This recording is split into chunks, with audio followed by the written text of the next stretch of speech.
Listos.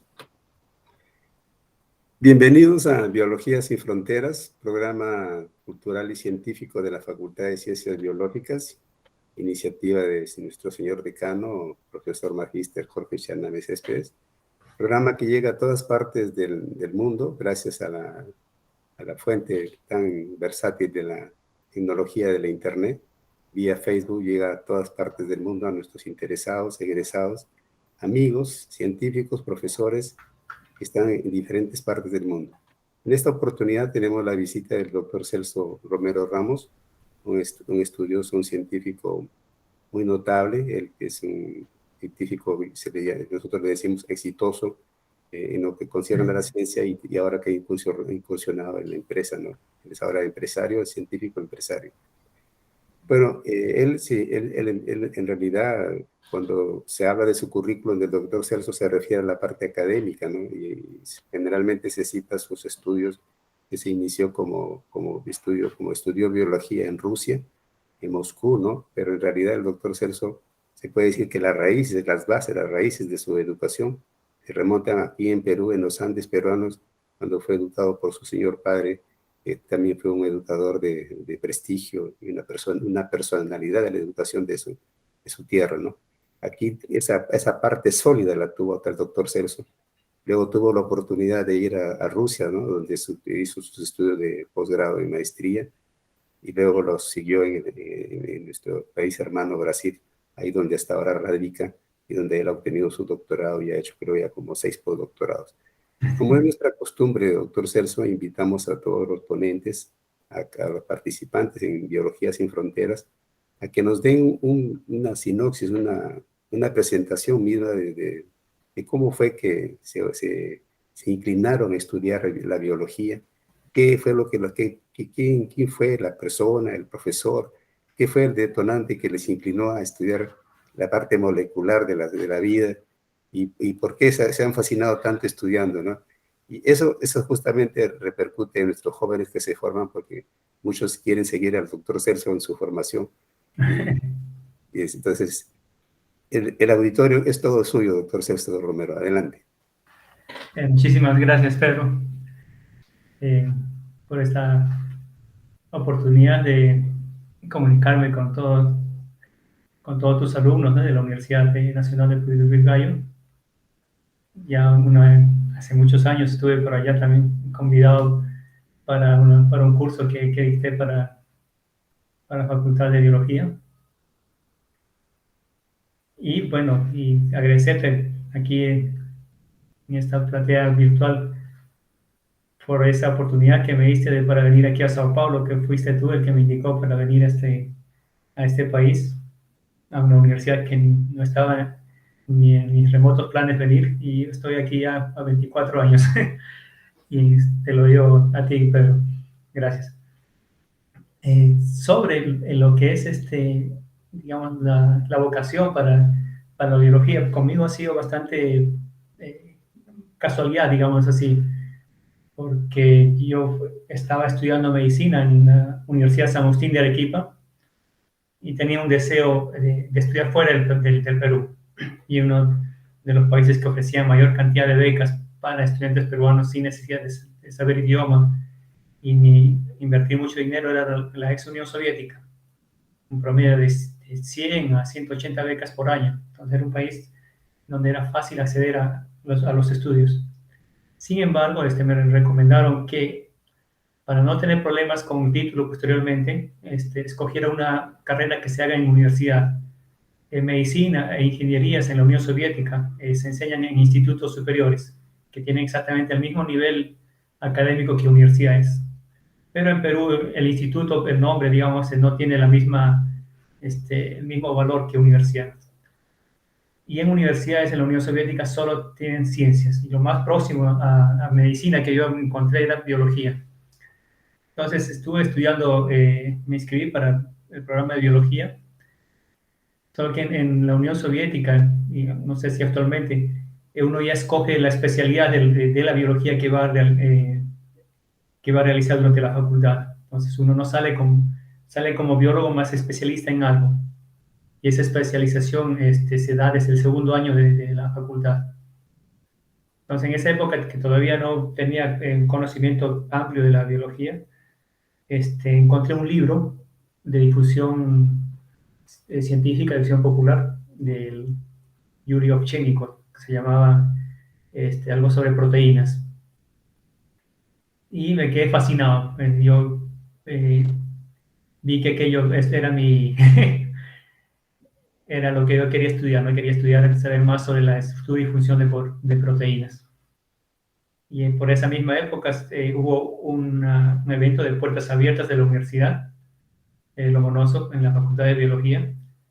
Y es un evento excelente. Las puertas abiertas creo que también existe en Perú, aquí en Brasil también existe, que es cuando los alumnos van y pueden tener contacto directo con los laboratorios, con los profesores, y les explican, digamos, qué es lo que van a tocar, qué temas van a estudiar.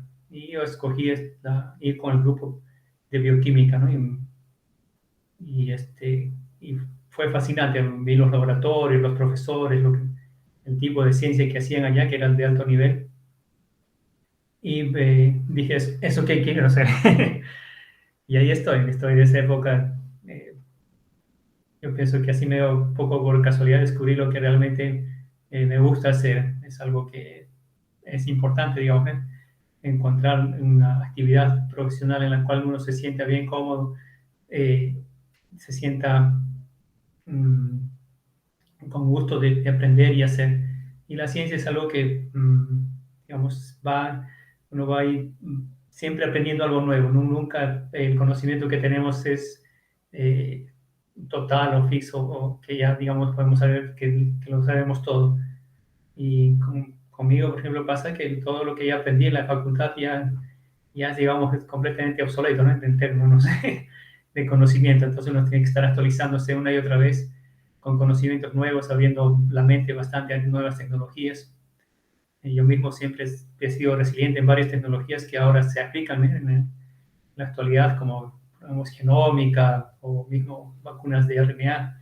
Al inicio yo no creía, digamos, en la posibilidad de aplicar industrialmente esas tecnologías, ahora es lo de menos. Es una cosa que ya, digamos, que real. En fin, esa es, digamos, mi historia un poco sobre cómo llegué a graduarme de biólogo. Hizo la maestría en la misma Unión Soviética y vine, gracias a Pedro, aquí al Instituto de Química de la Universidad de Sao Paulo y haciendo mi tesis en el Instituto de Butantan, que es un instituto de biotecnología, que también, nuevamente, gracias a Pedro, llegué por pura casualidad buscando orientadores del programa de bioquímica, ¿no? en Butantan, y solamente existían dos orientadores, el doctor Pablo Lijo y el doctor Isaías Rao, que era el director del instituto. Obviamente que no encontramos en su gabinete al doctor Isaías Rao, que era una persona ocupada y siempre viajando, y dio la suerte de encontrarme con el doctor Pablo Lijo. Y, y parte de lo que voy a presentar precisamente viene desde esa época, ese trabajo, que cuando llegué a su laboratorio, él tenía en manos un proyecto de la Fiocruz, la cual encomendaba a Butantan la producción de un antígeno que estaba siendo testado como una vacuna contra la esquistosomiasis. Entonces, Pablo dijo, se enteró que yo había realizado unos experimentos de clonaje de proteínas, de genes de proteínas de veneno de serpientes en Perú. Fue por ese motivo que fuimos a Butantan también, para tener más facilidad en encontrar el orientador. Pero me dijo que no, él no se estaba, tenía bastantes alumnos dedicados a ese tema, más quería dedicarse al tema de vacunas. Tenía ese proyecto y bueno, yo accedí a tocar ese proyecto sin saber siquiera que era un esquistosoma manzoni, cómo se hacían las vacunas y nada parecido. Y fue en ese doctorado, digamos, que tuvimos varias experiencias, surgieron buenos trabajos, patentes, y fue realmente bastante productivo. Entonces vamos a empezar a exponer precisamente ese trabajo que viene desde ese entonces. Y es un trabajo que ya ha llegado, como digo, como dice el título, ¿no? A los ensayos clínicos en humanos. Entonces es un ejemplo de qué pasos tenemos que seguir para llevar un proyecto desde el laboratorio hasta, hasta los estudios clínicos. Pedro, si me permite, voy a empezar Adelante, Celso, la tribuna, el auditorio es de usted. Adelante, adelante. Ok, gracias. ¿Están viendo mi presentación? Sí, muy bien, muy bien. Ok.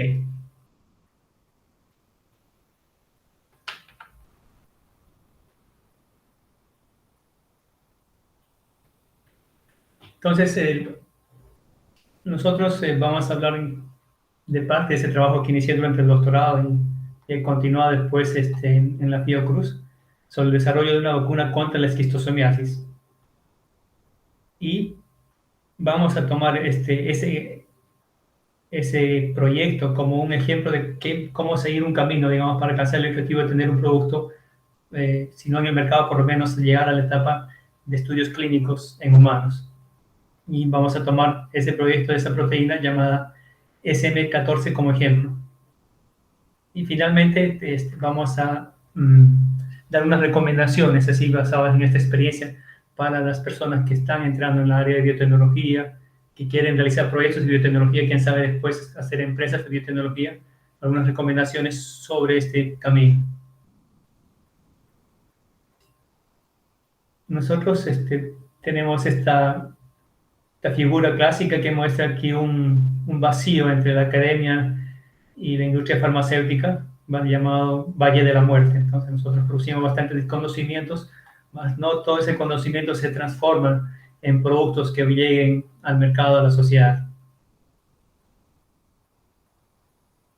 Y sabemos que existe un camino específico para alcanzar ese objetivo, que va desde el concepto, la prueba de concepto, investigación, desarrollo, escalonamiento, productos, producción, escala piloto, los estudios clínicos, registro y mercado.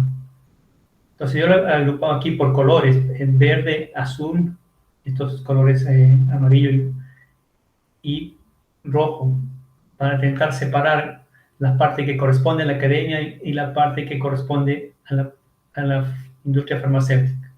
Entonces, el concepto y la prueba de concepto son actividades de la academia, son cosas que van a ser fomentadas por capital público en universidades, institutos de investigación, etcétera, etcétera.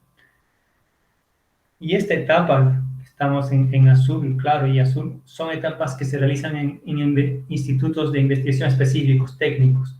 No es, es una parte de ciencia aplicada. Y muchas veces las universidades no tienen esa capacidad. Solamente si invierten y colocan, digamos, centros de producción, de plantas pilotos, etcétera, etcétera, conseguirían hacer eso. Más normalmente pueden hacer con ayuda de empresas privadas en laboratorios específicos que dan ese tipo de servicio. Entonces, esto es muy importante. La parte que yo voy a trabajar, que voy a describir prácticamente es ese puente, digamos, que va entre la academia y la farma. Y la industria farmacéutica ya se encarga tanto del subvencionar los estudios clínicos, realizar el registro y llegar al mercado con el producto. Este producto genera dinero, genera bienes y servicios y ese dinero regresa vía Estado para fomentar la investigación en las universidades. Es un ciclo virtuoso que se realiza en una cadena económica. Por eso es importante esa base. Sin ella no podemos avanzar adelante, más también es importante llegar aquí para poder retroalimentar esta cadena de investigación. Yo personalmente coloco ese puente, digamos, como si fuese la construcción de un edificio. Entonces, para construir un edificio nosotros tenemos que tener un objetivo, qué tipo de edificio queremos construir. Tenemos que seguir normas. En el caso de edificios son normas específicas de ingeniería, de municipalidad, etcétera, etcétera. En el caso de productos biológicos son normas en Brasil de la Anvisa, que regula los productos biológicos para ser aplicados en humanos. El MAPA, que regula los productos biológicos para ser aplicados en veterinaria. Si usamos organismos genéticamente modificados, tenemos también un organismo que regula eso aquí. Si vamos a usar experimentos en animales, también tenemos un organismo que regula la realización de experimentos con animales. Entonces, existe toda una documentación que es necesario observar y todo un grupo de reglas que es necesario obedecer, como digo, igual que en la construcción de un edificio. Cuando un país, no sé en Perú en qué estado se encuentra, digamos, la regulamentación de este tipo de productos, no tiene unas reglas claras, lo que se hace es tomar una regla de un otro país, donde ya ha sido, digamos, ya se toman esas reglas con éxito. Entonces, si Brasil no tuviese, probablemente colocaría las reglas de Estados Unidos o la Comunidad Económica Europea. Una vez, aparte de esas normas que tenemos que seguir, tenemos que tener recursos, tanto materiales como humanos.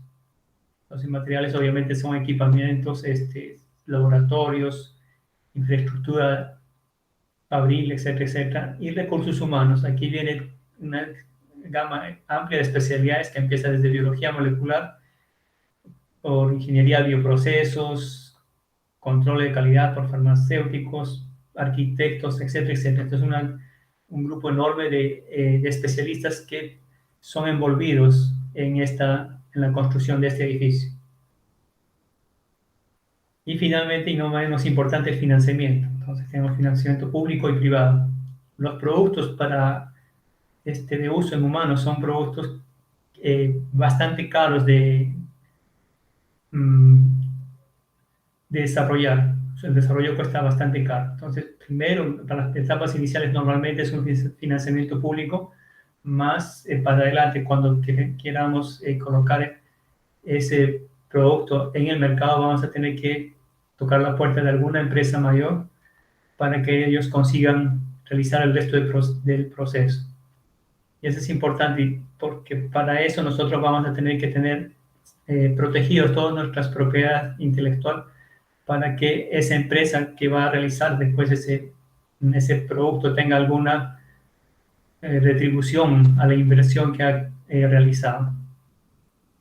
En fin, como ejemplo pongo así, cuando se siguen perfectamente las reglas que existen para el desarrollo de un producto biológico, nosotros tenemos un edificio perfecto. Cuando no existen reglas y no se sigue ni una regla, vamos a tener algo parecido acá. Y eso, digamos, no es posible usar en humanos. No se puede llegar a un producto de ese tipo y intentar usarlos en humanos. Es un delito prácticamente, un atentado contra la salud humana. Entonces, por eso es bien importante esas reglas para el desarrollo de ese tipo de productos.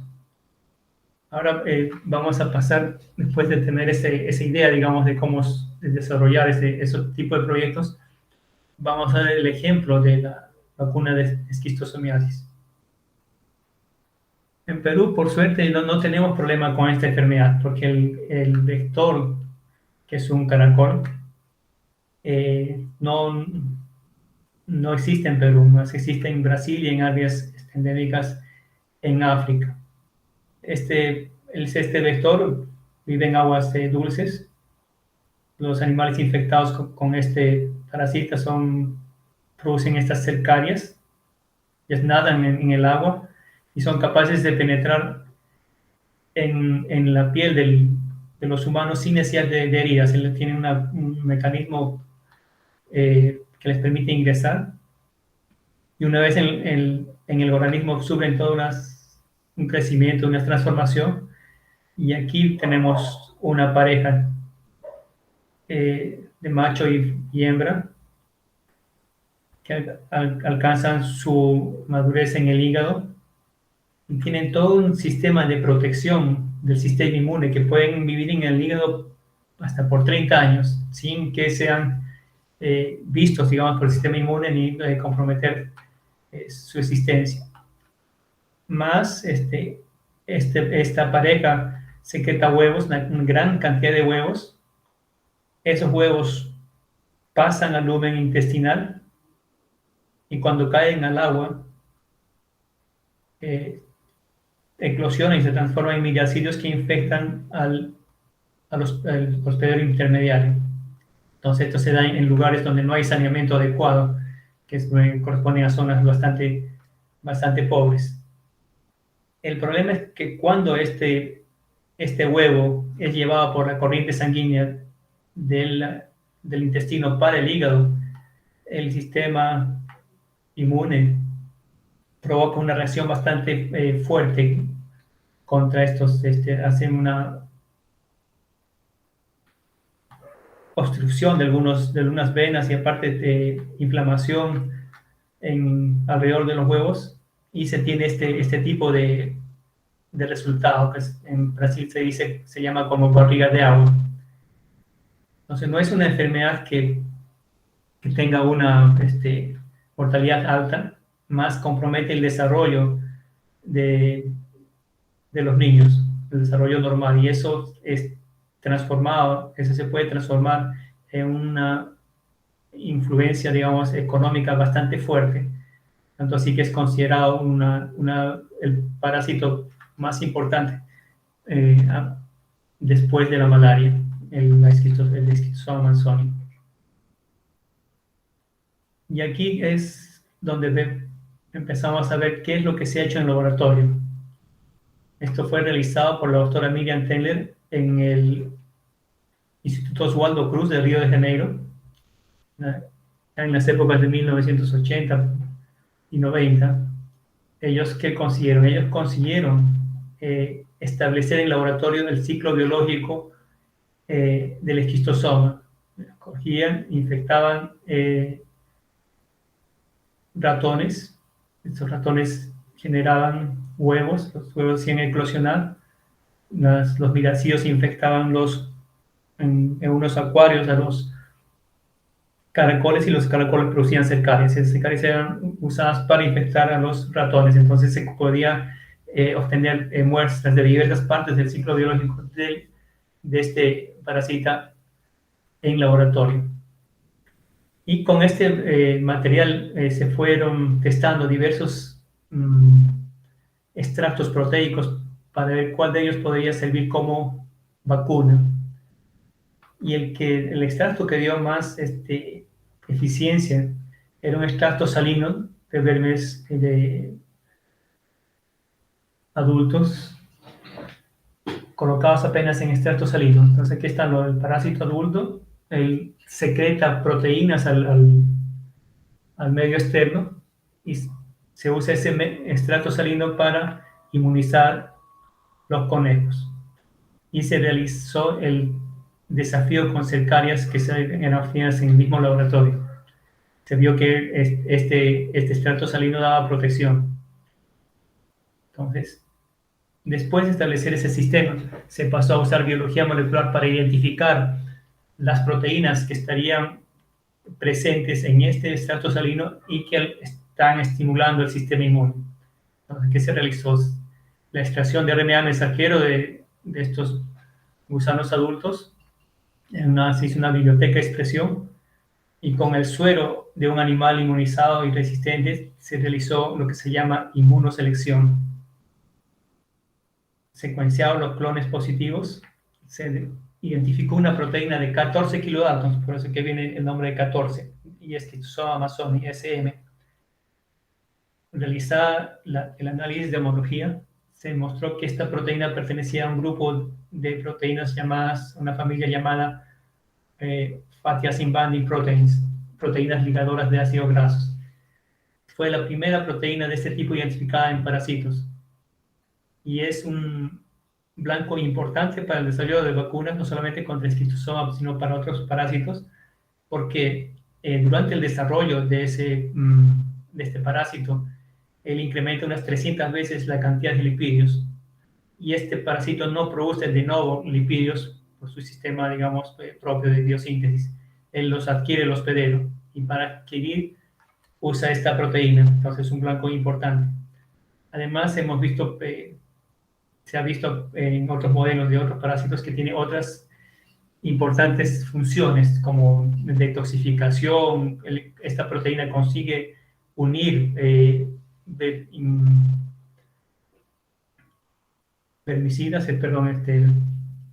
agentes antihelmínticos, de esa forma tamponar la acción de estos agentes. Entonces tiene diversas acciones que llevan a la importancia, digamos, muestran la importancia de esta proteína para la vida del esquistosoma. Entonces la propiedad de protección de esta proteína fue testada en varios laboratorios. Entonces, algo que fue realizado inclusive en varios tipos de animales y en varias formas de esta proteína. A eso es lo que llamamos la prueba de concepto. Entonces ya tenemos el modelo animal, encontramos la proteína fue formulada y mostró que era efectiva. Entonces tenemos un candidato a la vacuna. Aquí solamente quiero resaltar lo siguiente, que es importante. Cuando hablamos de protección de la vacuna, se tiene que especificar exactamente a qué nos referimos con esto y qué es lo que estamos intentando impedir, combatir con la vacuna. Lo que hacen estas vacunas es reducir la transmisión del agente patogénico para el exterior. Entonces, lo que se tiene es una reducción tanto de los, cuando la vacuna se reduce el número de gusanos adultos en el hígado y se reduce la cantidad de huevos que ellos secretan. Entonces, la aplicación de esta vacuna durante un tiempo prolongado va a llevar al control de la esquistosomiasis. Entonces, no es apenas aplicado un año y pronto, eso es un programa que tiene que ver con el tiempo y aplicar en una población grande en el mayor porcentaje posible. Lo mismo se aplica, por ejemplo, para la vacuna de la malaria. Actualmente las vacunas que han sido aprobadas tienen abajo del 50% de protección en lo que se refiere a disminución de la carga parasitaria. Más si nosotros comenzamos a aplicar una gran población durante bastante tiempo, vamos a ver una reducción paulatina de la incidencia de la malaria. Entonces, eso va a llevar como resultado a la disminución de muertes por malaria. Actualmente, en cada minuto prácticamente muere un niño en el mundo por malaria.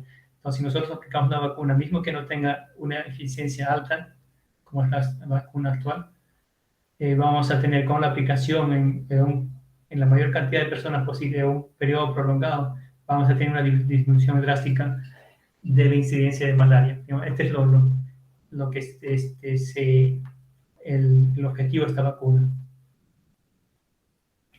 En fin, estamos hablando de la prueba de concepto.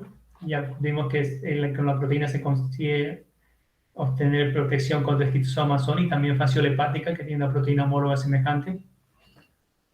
Esto fue publicado.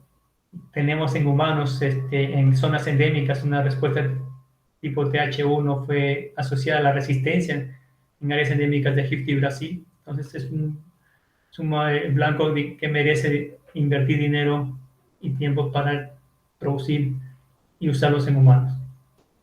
Y ahí es donde nosotros empezamos nuestro trabajo. Entonces, ¿cómo a partir de ese conocimiento nosotros vamos a llegar al estudio clínico? Entonces, vamos a partir por la construcción del edificio usando una idea, digamos, de trabajo, una filosofía que se llama Quality by Design, pero por lo cual el producto final que yo voy a obtener, la calidad de ese producto depende de todas las etapas intermediarias que voy a hacer para llegar a ese producto. Desde las sustancias y materiales que uso para producir, desde el tipo y el control de calidad que voy a realizar para obtener ese objetivo. Es muy importante. Entonces, en la base de nuestro edificio, durante la construcción de ese edificio, está el antígeno. ¿No? Sin él no se consigue nada. Nosotros sabemos que la proteína SM14 da protección, entonces esa es nuestra base.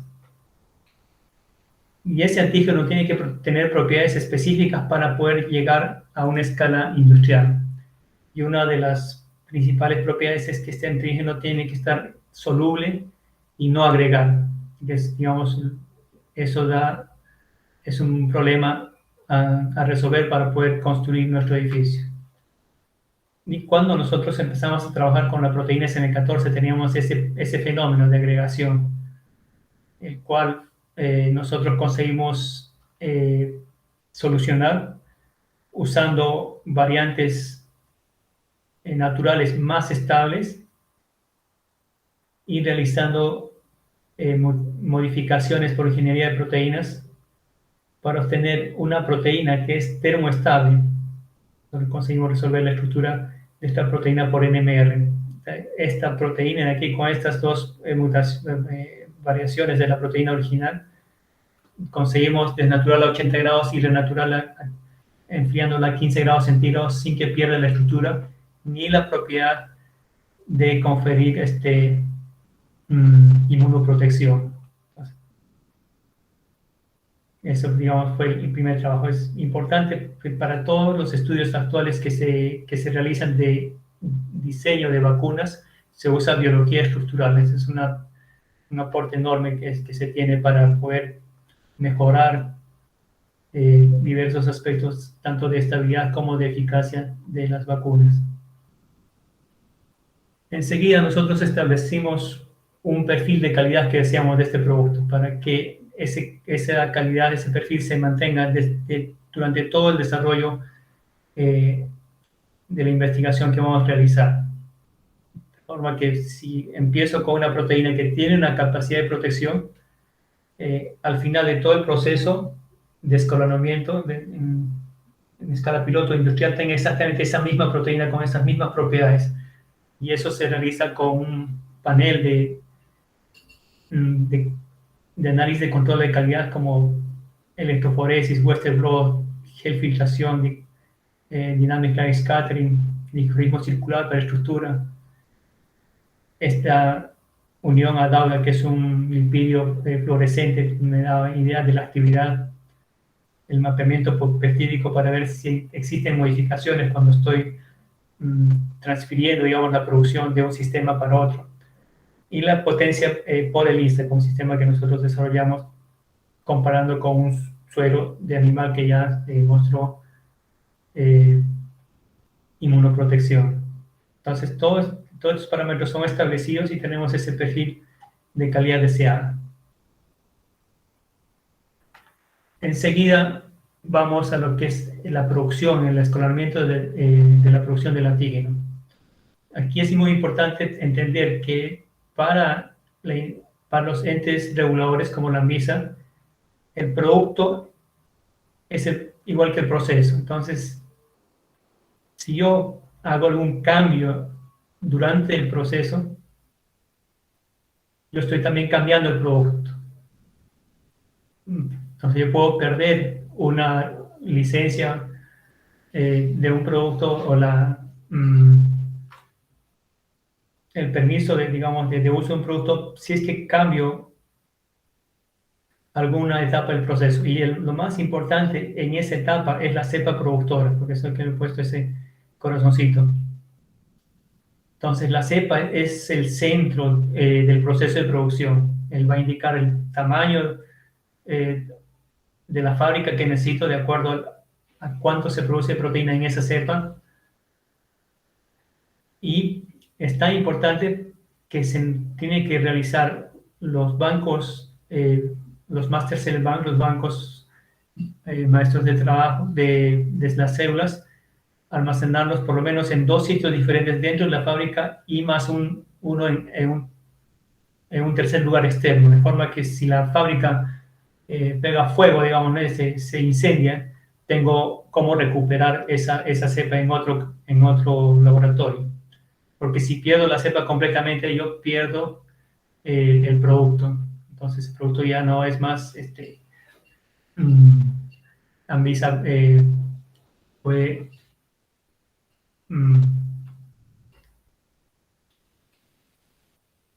si yo pierdo la cepa productora, la ANVISA simplemente me va a cancelar el registro del producto. Los procesos de producción también, todos ellos son específicos, son realizados, optimizados para obtener al final un producto dentro de lo que pide el órgano regulador, el envase, los equipos, insumos. Todo tiene que estar bien controlado y con estas características llamadas buenas prácticas de fabricación, que no es otra cosa que una documentación estricta de todo lo que se hace. Buenas prácticas de fabricación es realizar en un ambiente específico y con un control detallado de los insumos, equipos, etcétera, etcétera, que si por algún motivo tengo algún problema adelante, puedo rastrear con documentación dónde apareció ese problema. Pues, Por eso que es importante eso. Entonces tenemos este antígeno y para llevar a la siguiente etapa tenemos esos pilares del edificio, que es la propiedad intelectual, que ya dije que es importante porque vamos a vender esa tecnología para una empresa que va a invertir más dinero y sin propiedad intelectual no vamos a conseguir eso. Es importantísimo. Si uno, por ejemplo, por algún motivo pierde no tenemos la patente o se hace público, de dominio público, por ejemplo, la cura contra un cáncer específico, nosotros no vamos a conseguir llegar al mercado con ese producto. Va a ser imposible que alguien invierta una cantidad enorme de dinero con un conocimiento de dominio público que cualquier uno va a poder hacer. Después de que una empresa invierta $1 billón, la otra va a usar ese conocimiento y conseguir un producto sin necesidad de pagar ni una patente. Por eso que eso es importante. Los controles de calidades, que hemos mostrado que al inicio ya se establece qué tipo de producto yo quiero y durante ese escalonamiento y producción en condiciones de IMP voy a tener que mostrar que es exactamente el mismo producto que estoy obteniendo en todos estos procesos. Todas estas tienen que seguir las leyes y normas de cada país y realizando estudios preclínicos. Lo que realizamos son estudios de inmunogenicidad, generalmente usando conejos y eficacia con ratones, usando todo nuestro sistema de desafío con cercarias de Schizosoma amazónica. Y voy a hablar brevemente sobre la producción de la cepa. Nosotros pasamos de usar E. coli para Pique pastoris y usando un promotor constitutivo llamado GAP. Nos conseguimos, aquí es la cultura crecida sin inductor. Tenemos la banda que corresponde a una proteína de aproximadamente de 14 kiloaltos. Es un lisado total. Este es un material que no se une a la columna de intercambio iónico y este es el eluide. En una etapa de proceso de elusión, en las condiciones que nosotros desarrollamos, tenemos la proteína prácticamente pura. En contaminantes proteicos, más tienen otros contaminantes que no vemos aquí. Y finalmente, por una etapa de gel filtración, tenemos una proteína de alta pureza. Entonces, desarrollamos un proceso relativamente simple de realizar para conseguir un producto de la pureza que es exigido para productos humanos. Y todo atendiendo a todos los atributos de los materiales, cuáles son las partes críticas, digamos, que tienen que tener sus materiales, y los parámetros críticos de cada proceso. De cada proceso sabemos en qué rango de pH tenemos que ser, en qué rango de conductividad, de temperatura, cuánto tiempo la proteína aguanta en esas condiciones, etcétera, etcétera. Son todas bien establecidas para poder llevar eso a un proceso industrial. Y finalmente, lo más importante es tener este tipo de producto para humanos, es tener una solución transparente e incolora sin partículas. Bueno, de color a veces puede hasta variar más, tiene que estar sin partículas. Y nosotros tuvimos problemas con este tipo de proceso. Tuvimos que perder más tiempo, aproximadamente 1 año, y ver que es la aparición de esas partículas que durante el almacenamiento de la proteína era un proceso que era algo que dependía desde el inicio de la glisis de la célula. Entonces, todo el proceso enterito fue modificado para tener ese producto. Una baja cantidad de endotoxinas y proteínas residuales del huésped también en una cantidad baja conforme las recomendaciones de la Anvisa. Esto todo fue desarrollado en Brasil, digamos, todo este proceso. Solo que nosotros teníamos problemas de realizar el proceso de producción en condiciones GMP porque no teníamos laboratorios específicos para este tipo de proceso. Entonces, contratamos empresas norteamericanas que realizan este tipo de servicio para producir el lote piloto en condiciones GMP en Estados Unidos. Entonces, para eso realizamos la transferencia de tecnología de esto, que es PID, que es Ciencia y Desarrollo, ¿no? En Pesquisa y Desenvolvimiento en portugués, en español sería Ciencia y Desarrollo, para la planta productiva. Entonces, transferimos todo lo que son nuestros conocimientos sobre los materiales, el proceso de producción, de control de calidad, los protocolos y el tipo de registro que es necesario para realizar la producción. Nos realizamos esa transferencia de tecnología y usamos varios institutos norteamericanos para realizar la obtención de los bancos celulares en condiciones GMP, la producción del antígeno, el acondicionamiento y envase del antígeno. En esta otra empresa llamada PPD realizamos toda la batería de exámenes de análisis para la proteína. Esa proteína, esta misma empresa también realizó los estudios de estabilidad del antígeno. Y con toda esta documentación, nosotros fuimos, aquí está la proteína producida en condiciones GMP, envasada en su envase primario. Con toda esta documentación, nosotros fuimos a la Anvisa para pedir permiso para realizar estudios clínicos de fase 1 en humanos. Entonces, nos teníamos la proteína producida en condiciones GMP, todo el dossier que va desde los estudios científicos iniciales, el escalonamiento de la producción y la producción GMP, el control de calidad, etcétera, etcétera. Con todo eso se va a la Anvisa y ellos analizan todos los documentos para ver si ellos, con eso nosotros podemos realizar los testos humanos. Está olvidando, antes de esto, se realiza un estudio que se llama de seguridad y toxicológico, o también llamado estudio preclínico, por lo menos en 2 animales, en modelos de animales. Nosotros hicimos esto en conejos. Entonces, esto se hace con este producto de aquí.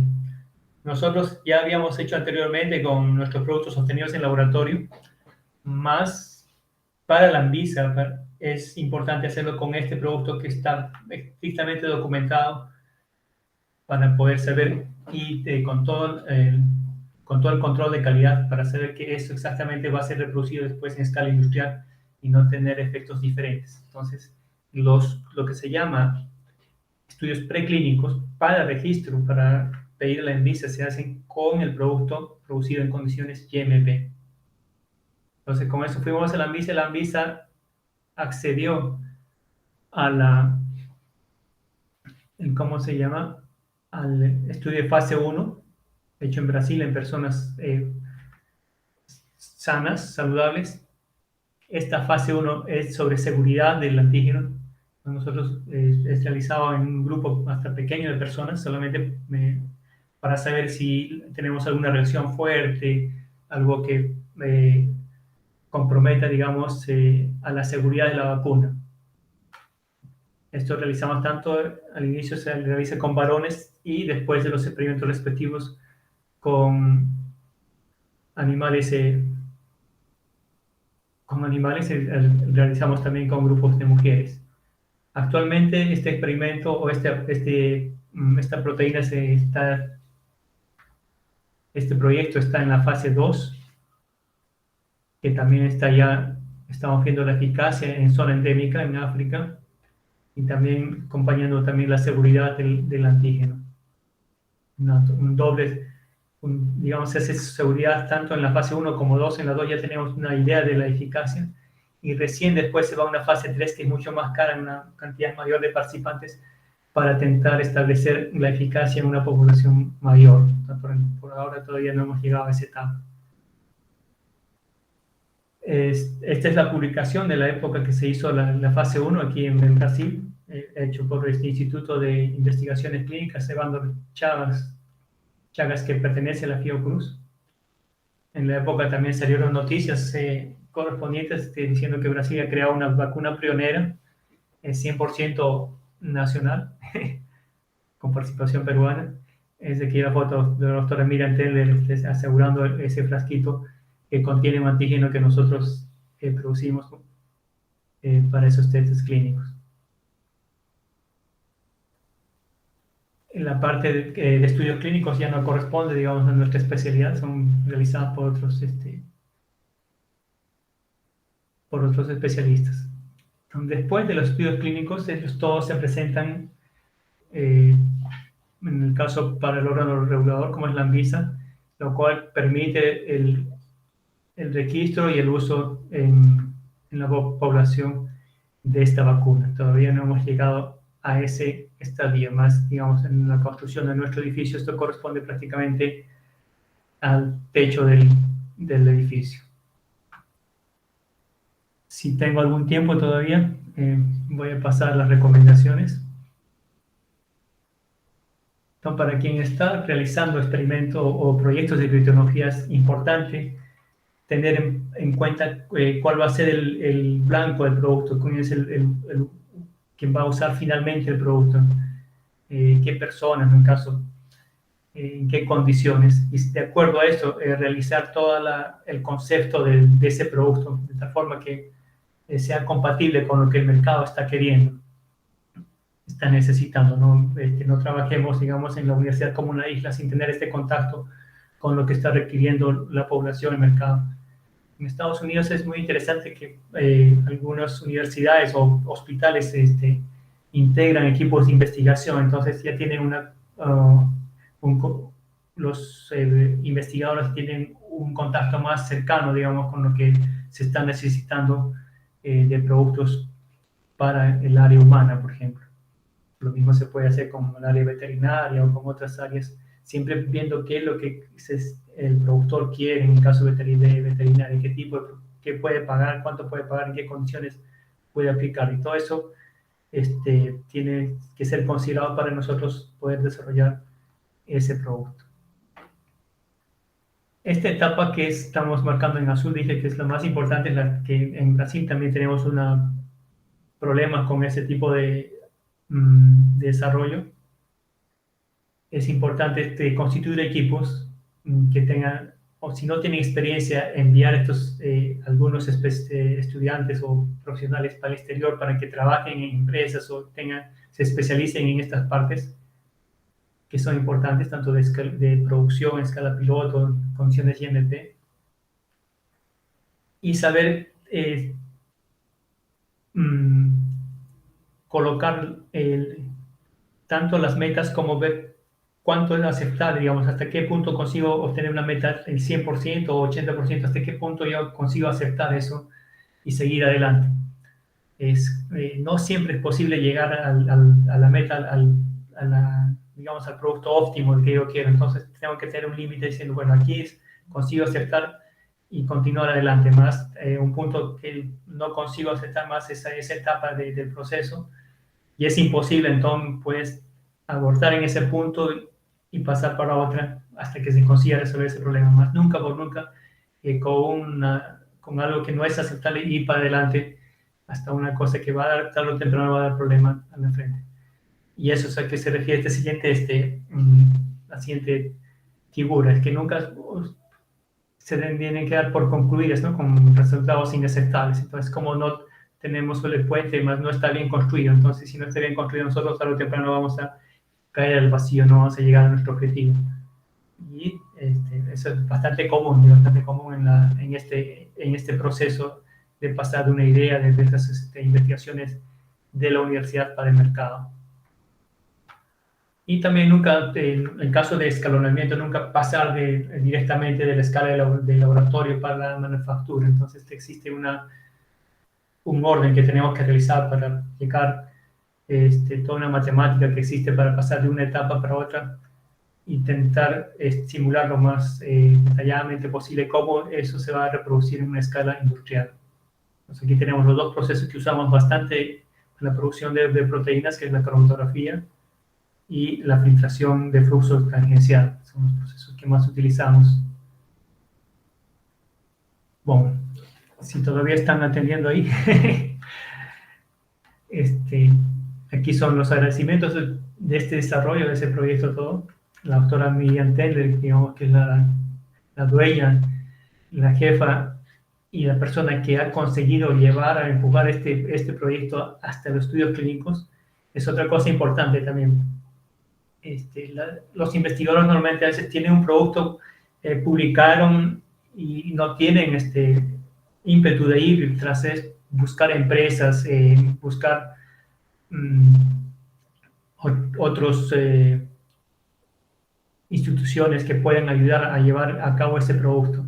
Entonces, la doctora Miriam Teller fue primero al Instituto Butantan, después fue a Estados Unidos, hizo todo, movió mar, cielo y tierra para que llegara a este proceso. Entonces, es la persona, digamos, que ha conseguido chefear, llevar de la mano prácticamente, tocar todas las puertas habidas y por haber. Y eso no es común en los investigadores. El investigador llega a un punto, tiene un producto muy bonito, más para ir a una industria, ver qué se puede hacer más, de que eso es bastante trabajo, entonces es más fácil para ellos ver otro objetivo, otro trabajo y dejar de lado algo que podría servir para la sociedad. En el Instituto Butantan trabajé con el doctor Pablo Lijó, que fue mi orientador de doctorado. Fue una etapa excelente de trabajo con él. Conseguimos hacer la estabilización de la proteína, la estructura de la proteína, etcétera. Hicimos unos buenos trabajos y resultado de esto tenemos varias patentes. Con Alberto Spitz del Laboratorio Nacional de Luz Síncrono, creo que se llama diferente, realizamos la parte estructural, la caracterización estructural de la proteína. Este tipo de instituto existe aquí en Campinas, creo que ya tiene otro nombre. Es un instituto que es abierto para que otros laboratorios, instituciones de otros países puedan hacer experimentos de cristalización, de uso de las líneas de luz síncrotron y purificar proteínas. Tienen una cantidad de equipos increíble que están accesibles, digamos, a proyectos tanto de Brasil como de Perú, de Colombia, de otros países. Yo he visto bastantes gente usando de otros países, más pocos peruanos. Steve Reed de este instituto, IDRI de Estados Unidos, que fue el que nos ayudó a formular con el adyuvante nuestra proteína. Entonces él fue el que nos ayudó a resolver unos problemas de formulación que es bastante importante. La vacuna es, así en mi opinión, eso puede ser hasta 60% antígeno más un 40% de la efectividad, depende de la formulación del adyuvante que se va a usar.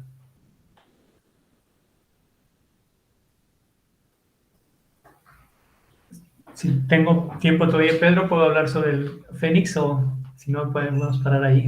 Sí, por supuesto, por supuesto. Tienen media hora más ahí. Opa, qué bueno, qué bueno. Entonces, nosotros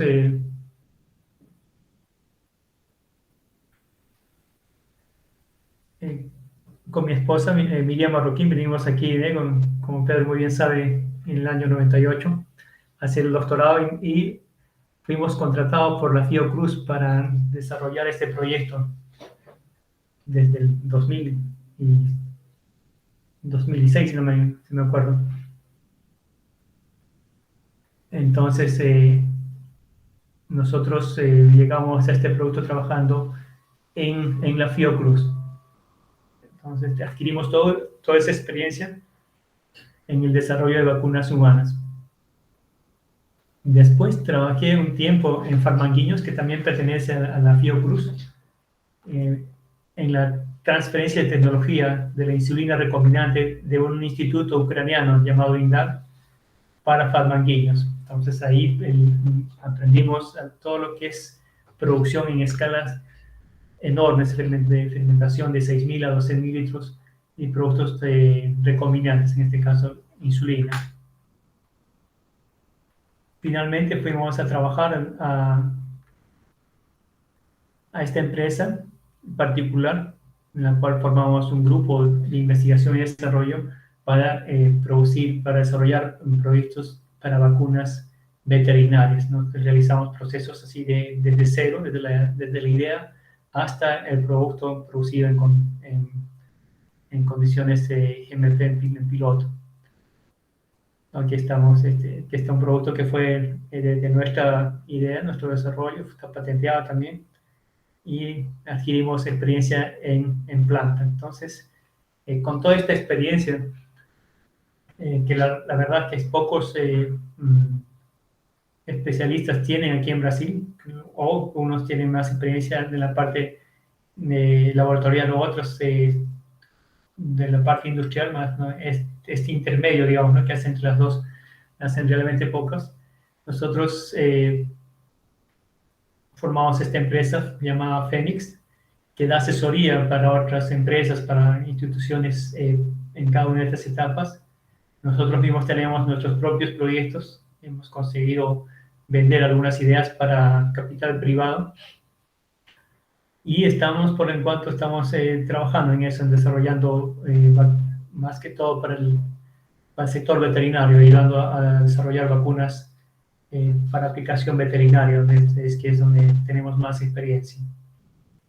Entonces, nuestro objetivo, digamos, es el desarrollo de plataformas para proteínas recombinantes multiantigénicas y autoadjuvadas, que es una cosa interesante, porque hemos visto que para varios organismos un solo antígeno no es lo suficiente, entonces necesitamos colocar más antígenos para intentar tener una vacuna recombinante efectiva. Y autoadjuvadas porque vemos que ya no más de 20 años que se producen antígenos recombinantes, más tenemos poquísimos en el mercado. Básicamente son VLPs de virus. Y nosotros estamos consiguiendo montar estructuras proteicas, nanoestructuras proteicas, que cargan no solo los antígenos, sino como adjuvantes.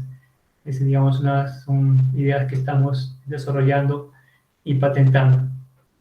Y eso es nuestra empresa.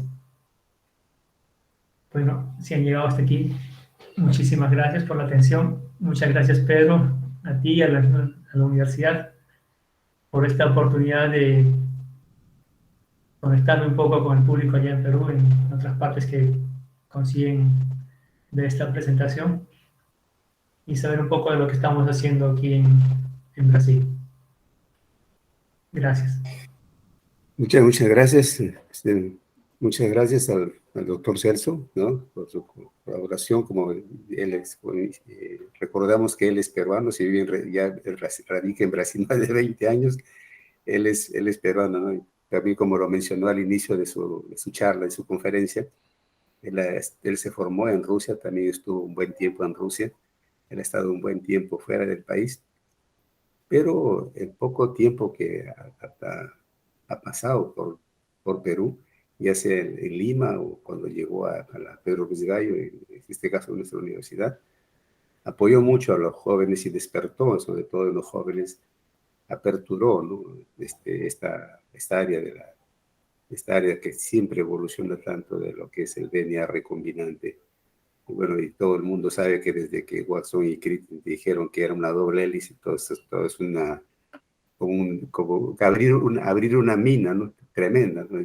Incluso la última mina que se ha abierto fue la mina de genómica y proteómica, que cuando se secuenció el genoma humano ni siquiera se imaginaron la mina que estaban abriendo para que se generó eso, ¿no? Bueno, muchísimas gracias al doctor Celso. Estamos en deuda. Vamos a darle oportunamente su certificado firmado por nuestro señor decano. Y nuevamente lo invitamos, esperemos que no sea la primera ni la segunda, sino siempre este portal de ciencia y cultura de nuestra facultad lo recibe con los brazos abiertos y esperamos que siempre esté conversando, nos esté aportando para el bien de todo el país, de todo el mundo, ¿no? Siempre ese es su objetivo como científico. Y realmente lo felicito, ¿no? Porque desde que nos conocemos en la década del 90, ya, yo siempre he visto un progreso. El doctor Celso y su esposa, la doctora Miriam, también es una pareja muy especial, ¿no? Producto de esa unión, tienen dos hermosas señoritas, yo las conocí muy niñas, ¿eh? Sí, sí. Ahora ya creo que ya están más por más de 25, 20 años, ¿no? 24 y 26 años este año. Imagínense. Ok, Celso, desde Perú, un fuerte abrazo para ti, para toda tu familia, y nuevamente nuestra invitación para que continúes participando en Biologías y Fronteras. Muchísimas gracias. Muchísimas gracias, buenas noches. Un abrazo.